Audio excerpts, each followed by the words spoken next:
Cooking with జాతి రత్నాలు. First episode అయిపోయింది. సెకండ్ ఎపిసోడ్కి వండర్ఫుల్ కాస్ట్యూమ్ ఇది. నేను ఫస్ట్ టైం ఒక అమెరికా వెళ్ళినప్పుడు, ఐ థింక్ అది 2013 అప్పుడే జబర్దస్త్ స్టార్ట్ అయ్యింది. అప్పుడు తీసుకున్న ఇదనమాట. దీన్ని ఏమంటారు, జాకెట్ అంటారా? జాకెట్.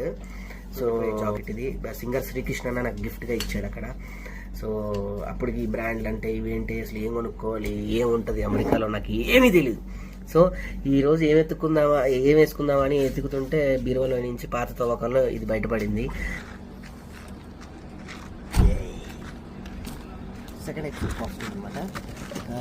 ఫస్ట్ ఎపిసోడ్ బాగా జరిగింది. సెకండ్ ఎపిసోడ్ రెసిపీ కూడా ప్రిపేర్ అయ్యాము. ఎలా నిజం చెప్పాలంటే స్కిట్ స్టేజ్ మీద చేసేటప్పుడు నాకు ఎప్పటికీ టెన్షన్గానే ఉంటుంది. స్కిట్ చేసేటప్పుడు రాసుకొని చేసేటప్పుడు ఈరోజు ఎలా చేస్తాను, కానీ ఇదనమాట చేతులు ఉణుకుతూ ఉన్నాయి అన్నమాట స్టేజ్ మీద చేస్తూ ఉంటే. బట్ నాకు ఇష్టమైనటువంటి వంట చేయడం నాకు ఇష్టం కాబట్టి నాకు ఆ ఇష్టంలో నేను పడ్డ కష్టం కూడా నాకు తెలియట్లేదు అనమాట. సో మచ్ హ్యాపీనెస్ అని చెప్పేసి ఇప్పటోడు కాదు బుజ్జి. మా టీవీకి పునాది పడ్డప్పటి నుంచి మా టీవీలో బుజ్జి ఉన్నాడు అనమాట. సో నేను ఫస్ట్ టైం మా టీవీలో మా జూనియర్స్ ఒక ఛానల్ ఉండేది. నేను అక్కడికి వచ్చినప్పుడు వెంట్రులోకి అంటే పప్పెట్ షో చేసేవాడినమాట. అక్కడ నాకు మంచి చేసేవాడిని. అప్పటి నుంచి బుజ్జి నాకు వచ్చాను. హాయ్ ఫ్రెండ్స్, రాకేష్ అయితే సూపర్ అన్నమాట. ఎప్పుడో చిన్నప్పటి నుంచి వస్తున్నాడు అంతే.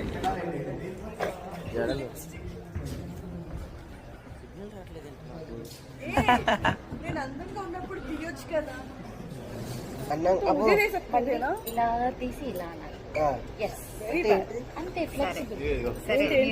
ఫ్లెక్సిబుల్ చూపించారు కదా, నేను ఇప్పుడు ఈ ఫ్లెక్సిబుల్ చూపిస్తా చేయాలి.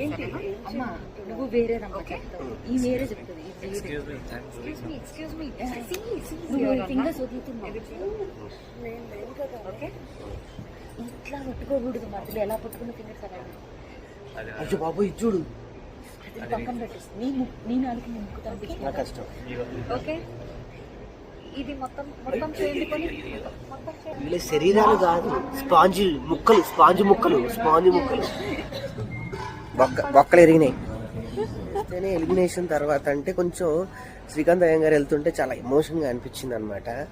అలాంటిది బిగ్ బాస్లో కొన్ని రోజులు ఉంటారు, కొన్ని రోజులు వాళ్ళ ఎమోషన్స్ పంచుకుంటాం, ఫ్రెండ్షిప్ని పంచుకుంటాం. అలాంటిది బిగ్ బాస్ నుంచి ఎలిమినేషన్ అవుతుంటే వీళ్ళు ఏంటంత ఓవర్ యాక్షన్ చేస్తున్నారు అనుకునేవాడిని. అసలు లైవ్లో చూశాక ఆ ఎలిమినేషను నిజంగానే చాలా బాధ అనిపించింది. అంటే ఆర్టిస్ట్కి ఎమోషన్స్ ఎక్కువ ఉంటాయి, ఎవరినైనా తొందరగా దగ్గరకు తీసుకుంటారు. ఇది డెఫినెట్గా ఆర్టిస్ట్కి ఉంటుంది. శ్రీకాంత్ అయ్యంగారు